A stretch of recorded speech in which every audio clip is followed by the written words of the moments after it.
Ill Sound Radio, we back in the building. We Yes, got sir. our guest in here, RapCrush. Welcome. How you doing? I'm great. All right, so let's start. Where you at right now with the new album, the new project, Kiesha? Kiesha doing good. You know, it's doing very, very wonderful. I just seen you post the 1K streams already for the Yeah. whole project. Yeah, I know. Yeah. So what was that? Is this your first official real project? Yeah, kinda. The one that I feel like I took the most serious, yeah. So let's talk about everything that went into making that project. On one of the songs, I heard you say he was the reason you wrote this.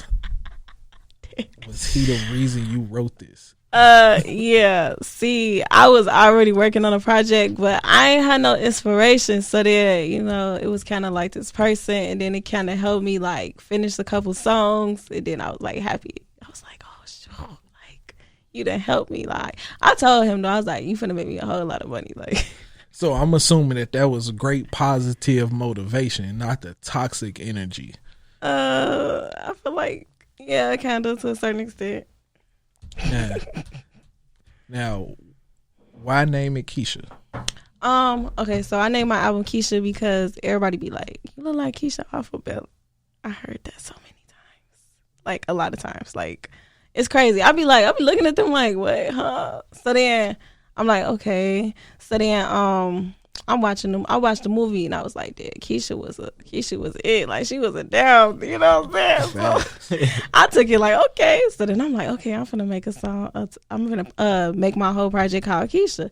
Then when I thought about it, it's weird because my mama's birthday is on Valentine's Day. That's when I dropped my project, and my mama's name is Kiesha. So I was like, hey, that's like a huge coincidence. So I just was like, that might be a good thing, you know? Now, your first joint on there is Jada Speaks. Why was that little intro so important for you?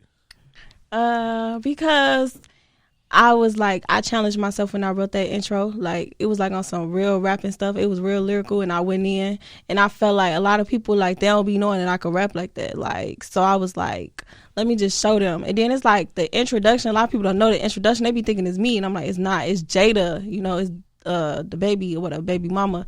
And I wanted to add that in there because I thought that it'd be like, you know, like when people listen to it, they're like, damn, she going in. Like, why she cussing somebody out like that? And then I had added me in it, you know, and I just rapped my stuff like, and I'm like, okay, I put it all together like that. I wanted a lot of songs on my album to be like, not 100%, I won't say not 100% me, but I wanted a lot of people to be able to just relate to at least one song or, you know, two. So, yeah. With the name RapCrush, how did you come about that?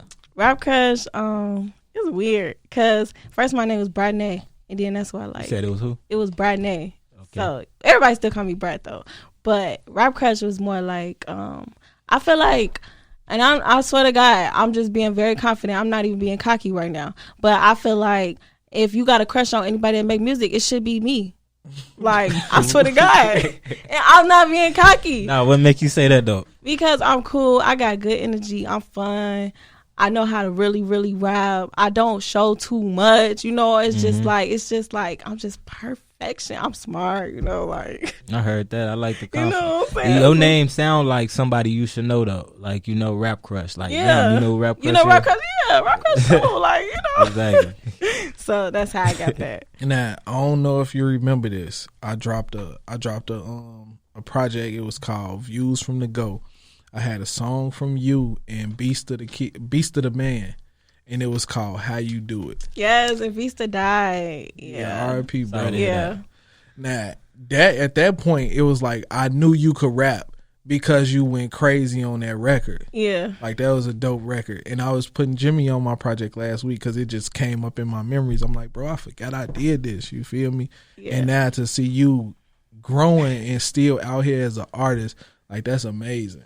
Oh, thank you. Yeah. And you was Brat Nate then. Yeah, I was right there. I was definitely right there. Now, let's talk about how you even start making music. I started making music when I was 13. I used to write a whole lot. I like literally I was never good at nothing. I swear to God. Like everything that I ever tried to do, it never worked out. I wanted to be on the dance team. I stopped going to practice. Everything. So then when I started writing music, like poetry or whatever, then it was like, okay. Then I turned 17. I started going to the studio, and then, you know, it just all started coming together. And I ain't stopped since then. So with that being said, because you said you wasn't good at nothing, but you say you was dancing, but you ain't go to practice. Do you think you just ain't put in that work yet with your ability? That don't mean you ain't good because you ain't go to practice. And it sounds like you just put in that work and just kept it going. I don't know, because like with music, it's like I can't, like I'll be like, I'm not finna make no music. Or I'll be like, I'm not really inspired to make music, but I won't be like, oh, I'm not making music no more. I think I got more of a passion for music. With dancing, I don't think I have a passion for it. Like, it's fun and all. It's cool, but I don't think it's like a passion there. Like, some girls have a passion for that type of stuff. I don't have a passion for it. I feel you. Now, you're an artist and a songwriter. So, exactly. Which one you already know that we already talked about that. And I told you, I love being an artist, but I do kind of want to fall more in the songwriting in that position. Like, that's definitely the ultimate goal. Do you feel like you could write a song for a male? Definitely. A male singer, yes. A male rapper, I didn't care about that. Now, I see you as a very versatile artist. You know what I'm saying? Yeah. So, like I say, you had the how you do it joint, and then you got the Queen and Slim joint. Then you had the Kiesha Speaks. All those are different versions of you. Mm-hmm. Now, the Queen and Slim, did you get the title from the movie? Yeah. When I wrote the song, and I thought I was like, this song gonna be called title Queen and Slim, but then I was like, nah, I don't want to title with that. I couldn't think of nothing else. I was like, we just gonna stick with Queen and Slim because it go with that. It's like on some ride or die type stuff. Shout out to Bay for influencing you. For real. So in what other ways has he helped you as an artist? That's about it. Like literally, like it's just like my inspiration was a little bit lacking, and then like certain songs, it was like based upon certain stuff, and it helped me write the songs. All right, so I got Queen and Slim queued up right now, so go ahead and intro that joint. Okay, y'all. So Queen and Slim, okay, it's just like the movie, okay? Ride or Die. This, my album dropped on Valentine's Day. So for everybody, you know what I'm saying, you want that love, if you ain't got that love, it's going to make you want that love. You know what I'm saying? And just make sure you check it out everywhere. Queen and Slim by RapCrush. And yes, let's get this thing rolling. Period. Yo, it's your boy Biko. Make sure you head over to the Apple Store and Google Play Store and download the iLLANOiZE app right now. From there, you'll be able to stream iLLANOiZE Radio live every Saturday from 4 to 6 p.m., as well as stream podcasts, watch interviews, check out the latest news, and so much more. So head over there to your App Store and download the iLLANOiZE app. Now, you say when you was 13? Mm-hmm. All right. So you say you want to be a dancer, you want to be all these things. What besides music was like one of your dreams? I guess a teacher. I wanted to be a teacher when I was little. Yeah, you still could be a teacher. I am. I'm in school to be a teacher. I don't like talking about it too much because I don't be liking people to be in my business that much. I heard that. So, growing up in Chicago, what was your some of your earliest musical inspirations? Missy Elliott. Twister. Okay. Twister. I love me some Twister. Lauryn Hill. Definitely Lauryn Hill. I ain't gonna lie to y'all. I just started getting on Lauryn Hill once I started getting like teenage years type stuff. I feel like everybody need to listen to the Miseducation of Lauryn Hill. Oh, definitely. Like that just went diamond. She the first female artist with a diamond hip hop album, bro. First and only. I want to say probably like 4 years ago was when I first listened to the entire project. Mm-hmm. Before that, I probably only heard the joints that was on the radio, and I feel like the sweetest thing is everybody needs to hear this, from men to women. Like, that's got to be something that you listen to, because it's so much game in that album, so much game in that project, bro. Amazing album. Yeah. Shout out Lauryn Hill. Now, how is it being a female in the Chicago music industry? Hard as hell. Gotta be difficult. Difficult as age. I feel like the way that I make music, I should be like in LA. I say this all the time. But I don't really want to move because I like being out here. Like, I like the city or whatever. But being a artist like me, it's hard. I say this all the time because I feel like I told somebody, I said, if this was 1990s, I probably would have been on because I fit in with that generation more. Now it's like, I don't feel like I fit in with this generation at freaking all. Like, I feel like my music got too much substance. Way too much substance. And it's like, dang, I don't want to dumb myself down. Like, we was actually just talking about how it's difficult for a female that actually raps about something to actually progress. Definitely. No matter where you are in America. And I'm not sure why that is, because we look up to artists like J. Cole. You know what I'm saying? Like, why does a female that raps like Rhapsody, why is it so hard for them? I literally been around people before, and they'll hear some lyrical stuff I make, and they'll be like, "That's cool," but don't nobody really want to hear that. And I'll be like, "Oh yeah," but now I'm like, "Nah, I'm not listening to nobody. I'm not being around nobody that say nothing like that, because I'm way too smart to dumb myself down." Yeah, I would say keep doing what you're doing, because if you listen to music right now, it's enough of the pop your pussies and all that. You know what I'm saying? Like, even with Cardi just dropped a video for that Up, and she dressed like a little kid in the video, and she got baby dolls in her head, and to me it's like sending the wrong image to the youth. Yeah, you have to do things like this. But somebody said people need to be, they can't make their kids listen to that, and I'm like I was seeing that and I was like, I don't know about that.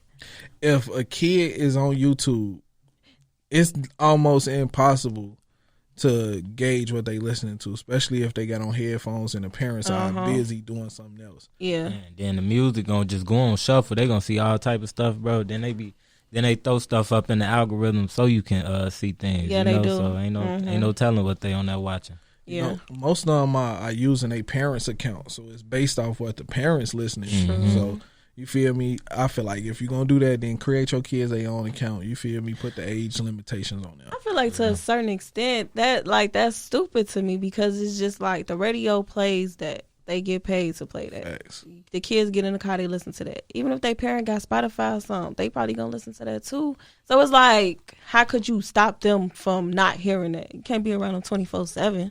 And low key, the kids is the ones pushing the music culture forward. Yeah, that's true. They the ones that's listening to the song 1,000 times in one day. Yeah, and running definitely. them screams up. So if it's anything that you can change about Chicago music culture, what would it be?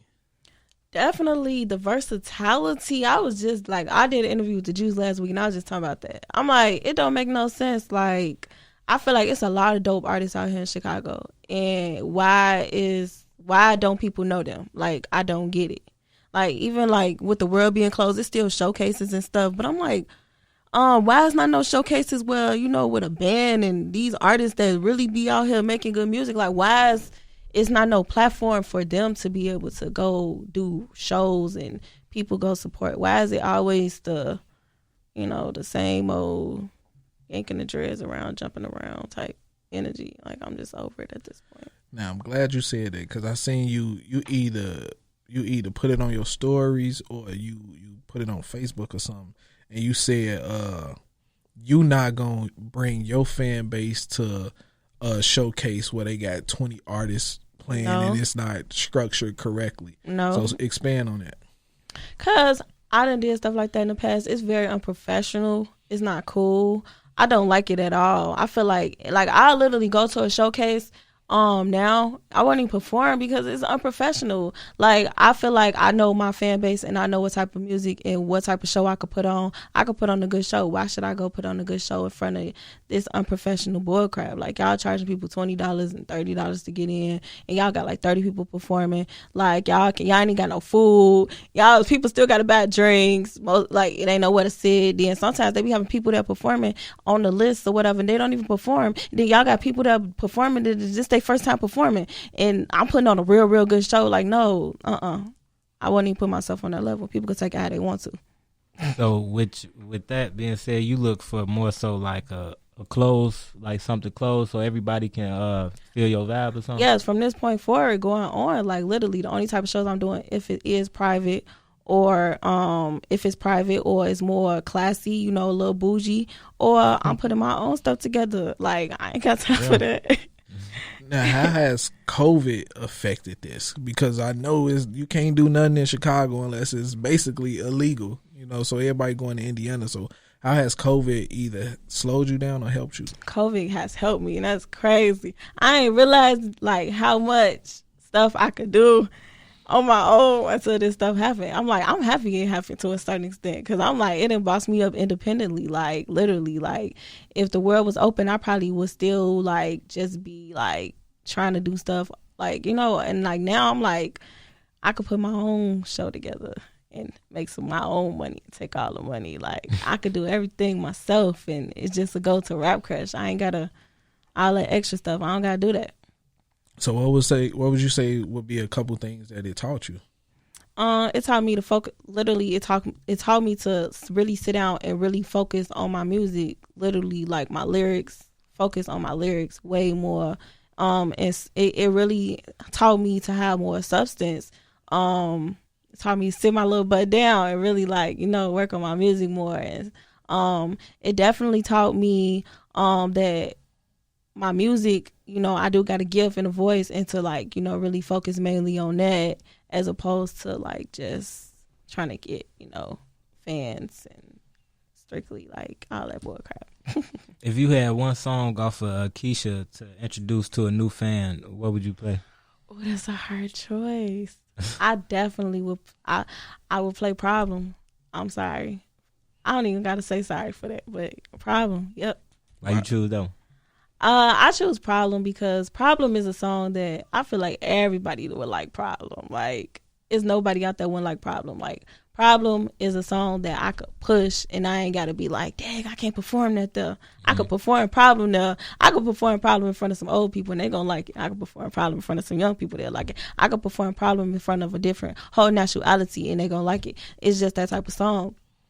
And that's kind of something, too, that I feel a little grateful about with my music, is because it's not too explicit to the point of where, like, I could perform it in front of kids, and I don't got to be like, dang, you know, I don't want to give out the wrong, you know, message.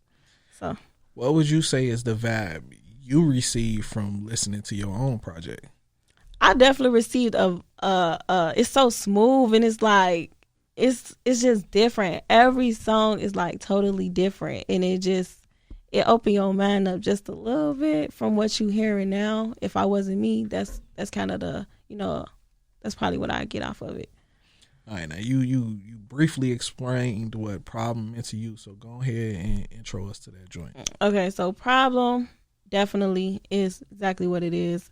It's literally like confrontational. It kind of hype you up to a certain extent. You know what I'm saying? When I wrote Problem, I was very, very, very, very mad. I was very upset. And when I heard that beat, and I was like, yeah, we got a problem. And when I went to the studio and recorded Problem, and I did that hook, and my engineer was like, you ain't gonna say nothing else on the hook. No, we got a problem. That's all they need to know. Like, it ain't nothing else to say. It's just like, we got a problem. And that's definitely, that's just it. Like, all right, Problem by RapCrush right here. Ill Sound Radio, we back in the building. Checking back in. We got RapCrush still in the building with us. Now, I see you use social media a lot. How has social media helped you grow your following? Social media helps out a whole lot because people be like on my social media and stuff, and then like, you know, I put the hashtags and stuff, you know what I'm saying? And then they be like, oh yeah, she raw. And then like, you know, I be following people that don't stay in Chicago, and then they be like in New York, and they be like, oh girl, you dope as age. Or North Carolina. And like, it's crazy because I don't know if this from social media or what, but like Body Goals getting played like still in Virginia on some radio station, and I'm like, I don't know if that's from social media or what. I'm like, I don't even go to Virginia. Like, I don't know nobody in Virginia. Let's speak on your team, because you got a strong push and you get played on WGCI, Pound 92, all these things. Yeah, my DJ K Storm, shout out to him. Shout out to my engineer. It's literally just like us two right now. And that's how I've been making all this stuff happen. Like, literally be in the studio, go to the studio, write, make a song. Okay, I feel like this could push. Okay, send it to my DJ.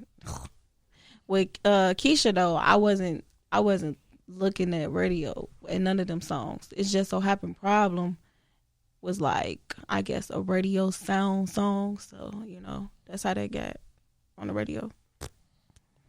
Now, as far as like you performing at all these showcases and everything, did you, when you were in the moment, did you see these as networking opportunities? No, I was a little younger. Now that I'm getting older, I think of stuff different.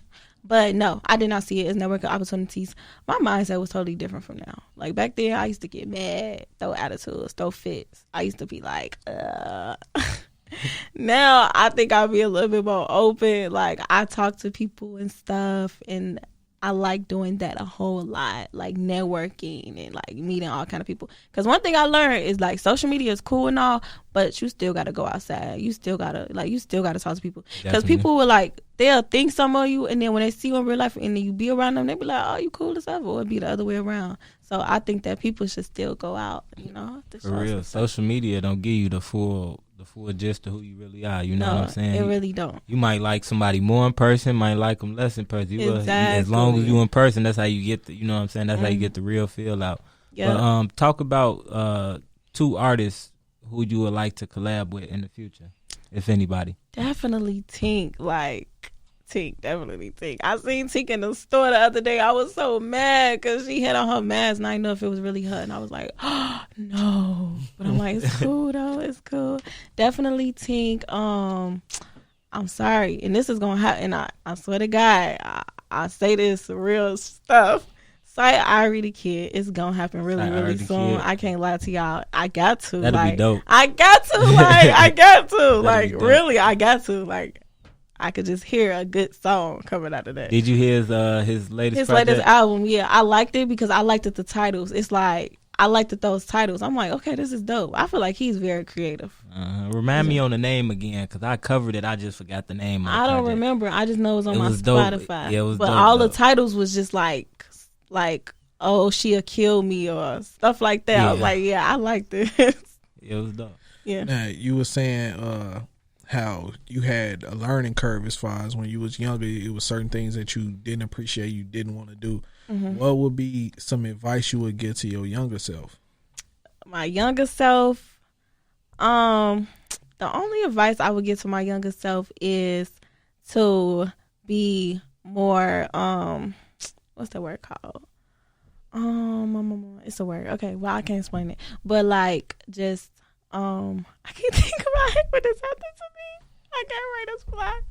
Writer's Block is the perfect song right now. But the best advice I would give my younger self is to just really like focus on those lyrics more. I feel like my younger self, I was not focusing on my lyrics that much. I felt like I had to be a certain image, and I don't know why. I think that society be playing with your mind, okay? Because I felt like I had to look a certain way. I had to do certain stuff for people to listen to my music. And like since last year with the corona and stuff like that, I'm like, wait, you don't have to show too much of you for people to listen to your music. And that's the best advice I would give my younger self. I give that to anybody that's like making music or young or whatever. I'm gonna tell you to go check out this book. It's called The 4 Agreements. Okay. After you read the 4 agreements, then read the 5th agreement. Okay. So basically, the 4 agreements is basically just what you was talking about, like how we grow up, we learn things that we don't necessarily learn from ourselves. We learn from other people, and it teach you how to just say fuck all that shit and just basically relearn everything on your own and come to your own conclusions on life and shit like that. Yep, that's definitely it. Yeah, so check out the 4 agreements. Now, what is something you want people to take away from your project, Kiesha? Man, writer's block. It's 2 things though. Can I do 2? Go ahead. Okay, so writer's block. That's the song that I really wanted you to play, but I ain't got that clean. But writer's block had a real strong message in it. And if you really listen to the song, you really gotta understand the message. The message that I came with writer's block was for younger women to set boundaries for yourself, and just everybody shouldn't be able to be around you. Everybody shouldn't be able to see how you look. You know what I'm saying? When you get out the shower, okay? Facts. It should be some type of thing to where it's like certain stuff is just left for your this should be like imagination. Like certain stuff should just be like left up to imagination. Everybody shouldn't be able to kick it with you. Everybody shouldn't be able to call your phone. Everybody shouldn't be able to text you. Everybody should know where you stay at. And that was the message that I came across with writer's block. A lot of people didn't know that, but if you gotta really listen to the song to understand that. And then another song, Queen and Slim, definitely. The message that I gave off for Queen and Slim was just like, I feel like this generation, to a certain extent, everybody want to go with the whole city girls. I just want your money. Okay.